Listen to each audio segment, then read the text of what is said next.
Movie की starting में हमें कोर्ट का सीन दिखाया जाता है। यहाँ पर हम एक बोडिल नाम की जज को देखते हैं। वो केस पर सुनवाई कर रही थी। यहाँ हमें पता चलता है कि उसकी लाइफस्टाइल में बहुत प्रेशर है। हम देखते हैं कि अपना काम खत्म करने के बाद वो वहाँ से जाने लगती है। अपने कलीग को बताती है कि इस वीकेंड पर वो घूमने के लिए जा रही है। पहले तो अपने बेटे को लेने के लिए जाती है। उसके बाद उसके हस्बैंड जहाँ पर काम करते थे वहां पर आए। हम उसके हस्बैंड को देखते हैं जिनका नाम था मिलान। दोनों फिर बात करते करते ड्राइव करते हैं। तो मिलकर उनके फ्रेंड्स के पास गए। वो भी एक कपल था और उनका नाम था इजाबेल और लक। हमें पता चलता है कि इजाबेल और बोडिल ये दोनों मिलकर वीकेंड पर अकेले घूमने के लिए जा रहे थे। इजाबेल उसके हस्बैंड पर चीट करती थी। वीकेंड के नाम पर उसके मन में कुछ और ही चल रहा था। वो बोडिल को कहती है कि मैं तुम्हारे साथ नहीं रहूंगी, मेरे हस्बैंड का कॉल आ सकता है, इसी वजह से मेरा फोन तुम्हारे पास रखना, तुम अपना एंजॉय करो और मैं मेरा एंजॉय करूंगी। अगर फोन आता है तो बोडिल इजाबेल के हस्बैंड को बता सकती है कि वो उसी के साथ है, तो कोई भी प्रॉब्लम नहीं होगी। इसके बाद हम देखते हैं कि दोनों फिर अलग अलग हो जाते हैं। बोडिल अपनी आंट के घर पर चली जाती है और उसकी सिस्टर यारा भी थी। हमें पता चलता है कि उन दोनों सिस्टर्स में उतनी ज्यादा जमती नहीं थी। यारा कहती है कि मेरा कुछ सामान यहाँ पर था,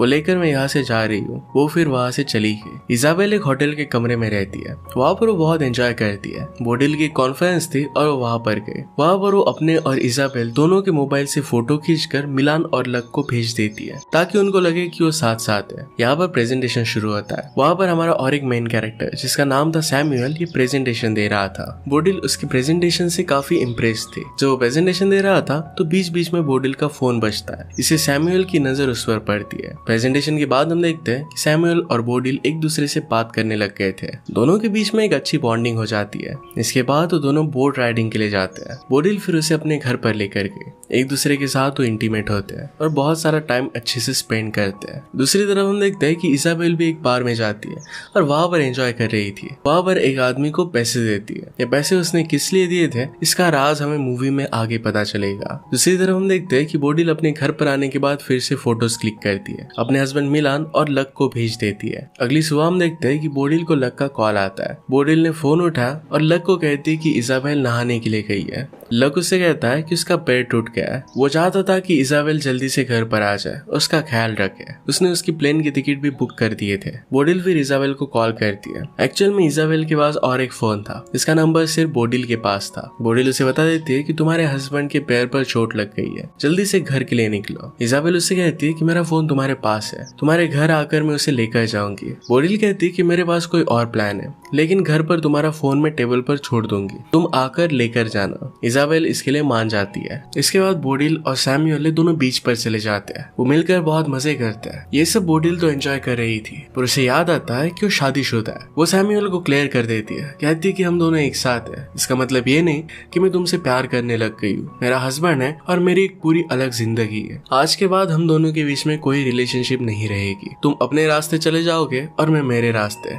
इस बात पर सैमुअल थोड़ा सा उदास होकर वहां से चला जाता है। इसके बाद बोडिल जब अपने घर पर आती है तो देखती है तो वहां पर बहुत सारा खून गिरा हुआ था। घर का सारा सामान बिखरा हुआ है। वहां पर वो इजाबेल की बैग देखती है तो काफी डर जाती है। डायरेक्टली पुलिस को कॉल करती है। जब पुलिस आते हैं तो बोडिल के साथ पूछताछ करने लगते हैं। बोडिल झूठ कहती है कि इजाबेल और वो साथ में ही थे, लेकिन कुछ काम से वो बाहर चली गई थी। जैसे ही घर पर आए तो ये सब देखा। पुलिस यहाँ से ब्लड सैंपल वगैरह इकट्ठा कर चले जाते हैं। पुलिस के जाने के बाद बोडिल मिलान को कॉल कर बुला लेती है। कहती है कि तुम लक को भी लेकर आना। बोडिल वही होटल में जाता है जहाँ पर वो रुकी थी ताकि वहाँ से कुछ इन्फॉर्मेशन निकाल पाए। वहाँ उसे कुछ भी पता नहीं चलता। इसके बाद उसे बार में बुलाती है जहाँ पर वो गई हुई थी। वो बहुत परेशान हो जाती है क्योंकि अगर इजाबेल का पता नहीं चला तो सारा शक उसी पर आएगा। शाम को मिलान और लक आ जाते हैं। अगले दिन जब पुलिस आए तो सबको बताते हैं कि हमने ब्लड सैंपल की जांच की थी। हमें पता चला कि ब्लड इजाबेल का नहीं है। जब हमने उसका फोन ट्रेस किया तो हमें पता चला कि उसका फोन पूरे दिन भर घर पर ही था।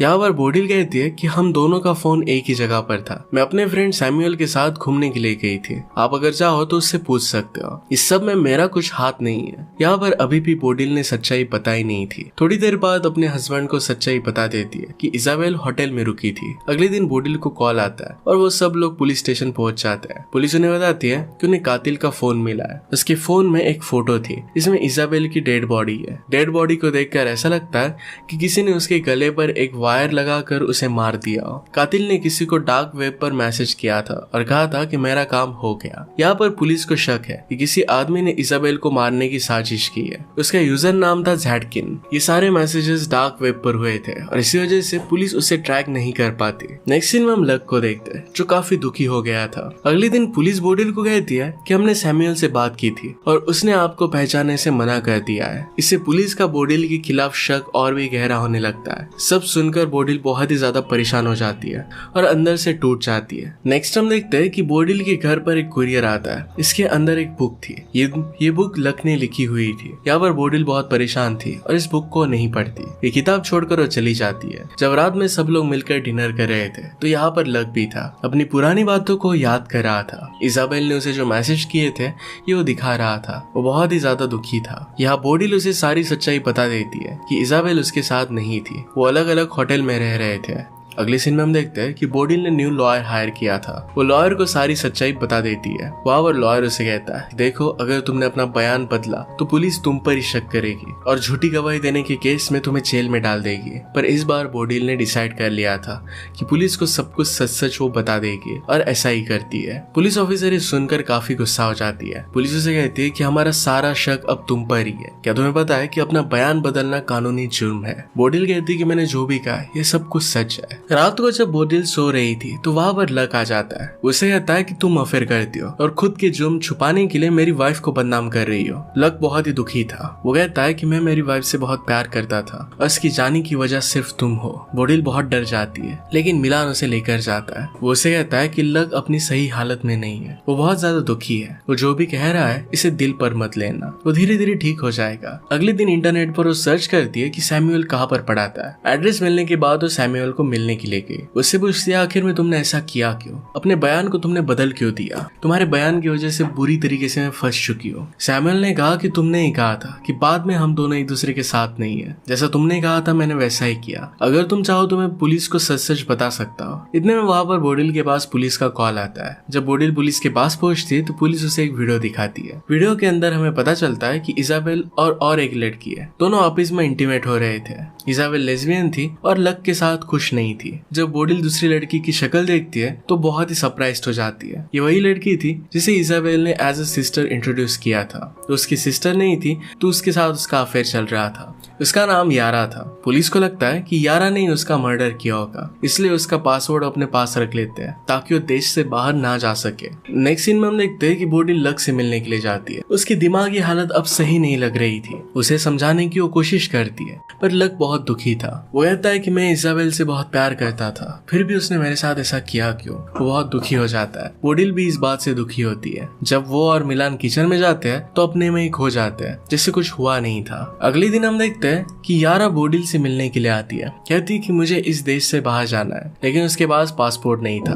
बोडिल को एक डिवाइस देती है। किसी को बेहोश करने के लिए इसका यूज कर सकती है। बोडिल ने पूछा कि मुझे इस डिवाइस की जरूरत क्या है। यारा उसे कहती है कि जिस घर में मर्डर हुआ था ये घर तुम्हारा है। शायद इजाबेल को नहीं तो तुम्हें मारने के लिए कोई आया होगा।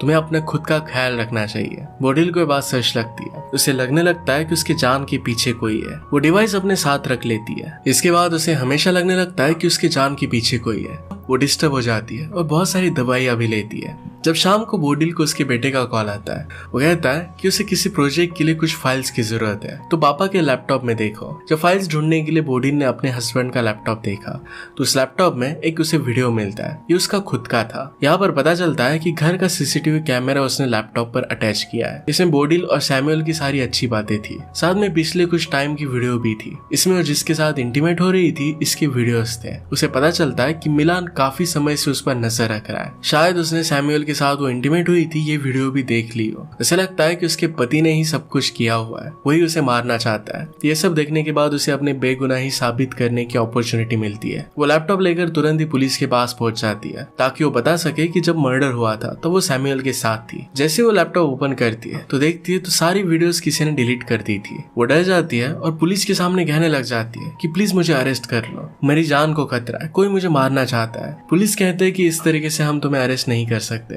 उसे वहां से जाने के लिए कहते हैं। बोडिल फिर अपने घर नहीं तो सैमुअल के घर पर जाती है। सैमुअल उसे शांत करता है। वो सैमुअल का घर देखने लग गई तो उसे पता चलता है कि सैमुअल के घर पर एक पियानो है। पियानो का एक वायर टूटा हुआ था। इजाबेल की डेथ भी वायर की मदद से की गई थी। इजाबेल बहुत ज्यादा डर जाती है। उसे लगता है कि सैमुअल ने शायद बोडिल को मारा होगा। वो डर कर तुरंत वहां से चली जाती है। वहां उसे सैमुअल के घर के बाहर मिलान मिल जाता है। मिलान उसे कहता है कि तुम किसी के साथ भी रिलेशनशिप रखो, मुझे इससे अब कुछ भी फर्क नहीं पड़ता। इसके बाद वो घर पर आता है। बोडिल बहुत ही स्ट्रेस में थी। अभी भी उसे लगता है कि उसका हस्बैंड ही मर्डरर है। मिलान उसका स्ट्रेस दूर करने के लिए उसे नींद की गोली देता है, लेकिन बोडिल इसको नहीं लेती। चालाकी से अपने मुंह में रखती है और मिलान के जाने के बाद इसे निकाल लेती है। अभी तक उसे किसी पर भी भरोसा नहीं था। उसे लग रहा था कि उसका हस्बैंड गोली देकर उसे मार डालना चाहता है। जैसे ही वो बाहर आती है तो देखती है कि लक ने बहुत सारी नींद की गोलियां ली थी। उसे लगता है कि उसके पति ने ही लक को मारने की कोशिश की है। बोडिल फिर यारा ने उसे जो डिवाइस दिया था इसकी मदद से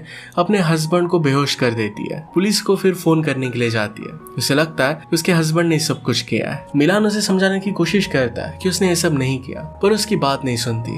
उसे वहां पर एक बुक मिलती है जो लक ने लिखी थी। लक अपनी किताब जैड के नाम से लिखता था। बोडिल को याद आता है कि जिस यूजर ने डार्क वेब पर किसी को मारने का कॉन्ट्रैक्ट दिया था उसका यूजर नेम जैड की नहीं था। इसका मतलब है लक ने ही सब कुछ किया है। तभी वहां पर लक आ गया। वो बोडिल से कहता है मेरी बीवी की जगह पर तुम वहां पर होनी चाहिए थी। जो भी हुआ उसकी जिम्मेदार सिर्फ तुम ही हो। मैं तुम्हें नहीं छोड़ूंगा। लक उसे मारना चाहता था ताकि उसे लग रहा था कि वही इजाबेल को भड़का रही है। बोडिल मौका देखकर वहां से भाग जाती है। लक उसका पीछा करने लगता है। बोडिल भागते भागते समुद्र के किनारे भागने की कोशिश करती है। लक को तैरना नहीं आता था, फिर भी वो पानी में डुबकी लगा देता है। इसका फायदा बोडिल उठा लेती है और पानी में डुबा कर मार देती है। जब यहाँ पर पुलिस आती है तो सब कुछ सच्चाई उन्हें बता देती है। पुलिस उसे कहती है कि जो कॉन्ट्रैक्ट किलर था वो देश छोड़कर भाग चुका है। ये सब लक नहीं किया था। पुलिस फिर यारा का पासपोर्ट भी बोडिल को दे देते हैं। वो बोडिल को कुछ भी चार्ज नहीं करते क्योंकि उसने ये सब सेल्फ डिफेंस में ही किया था। हम देखते हैं कि मिलान बोडिल से बहुत गुस्सा था। वो अपने बेटे के पास अपने घर में रहने के लिए चला जाता है। उसने बोडिल को अब छोड़ दिया था। बोडिल लक की बुक में एक एड्रेस देखती है। वो होटल का एड्रेस था। नेक्स्ट सीन में फिर यारा को पासपोर्ट देने के लिए उसके होटल में गई। उसे पता चलता है कि यारा ने होटल छोड़ दिया है और अपने प्राइवेट एयरपोर्ट पर गई है। जैसे वो एयरपोर्ट पर जाती है तो देखती है कि यारा किसी लड़की के साथ है। वो लड़की और कोई नहीं तो इजाबेल ही थी। ये सब देखकर बोडिल बहुत कंफ्यूज हो जाती है। यारा और इजाबेल फिर मिलकर पूरी कहानी उसे बताती है। इजाबेल उसे बताती है कि एक दिन जब मैंने लक का लैपटॉप चेक किया था तो लक ने तुम्हें मारने के लिए $20,000 दिए थे। इजाबेल को डार्क नेट का कातिल अब पता चल चुका था तो उसने दुगनी कीमत देकर उस आदमी को कहा कि देश छोड़कर चले जाओ। उसने फिर यारा से मिलकर साजिश रची। उन्होंने जानबूझकर एक झूठी मर्डर मिस्ट्री क्रिएट की ताकि लक से वो छुटकारा पा सके। उन्होंने सारी फेक फोटोज निकाली थी ताकि पुलिस को लग सके कि इजाबेल की डेथ हो चुकी है। डार्क नेट की आईडी भी उन्होंने ही क्रिएट की थी। बोडिल के घर पर पार्सल भी उन्होंने ही सेंड किया था ताकि बोडिल जब इसे पढ़े तो पुलिस को सब कुछ बता दे। उन्हें पता था कि अगर उन्होंने बोडिल को सब कुछ पहले ही बता दिया तो उनका साथ नहीं देगी क्योंकि वो जज है और उसे हमेशा लीगल चीजें अच्छी लगती थी। बोडिल फिर यारा को उसका पासपोर्ट दे देती है। वो प्लेन में बैठकर चली जाती है। हम देखते हैं कि बोडिल को सैमुअल का कॉल आता है। वो उसे लाइक करती ही थी तो उसी के पास चले जाती है। इसी के साथ ही मूवी एंड हो जाती है। अगर आपको एक्सप्लेनेशन अच्छा लगता है तो प्लीज लाइक और कमेंट जरूर कर दीजिएगा। मैं बहुत सारी मूवीज लेकर आते रहता हूँ तो प्लीज चैनल को सब्सक्राइब कर दीजिए और बेल नोटिफिकेशन आइकन दबाने मत भूलिएगा। हम फिर से मिलेंगे और इन के साथ। तब तक के लिए थैंक यू और आप अपने आप का ख्याल रखिए।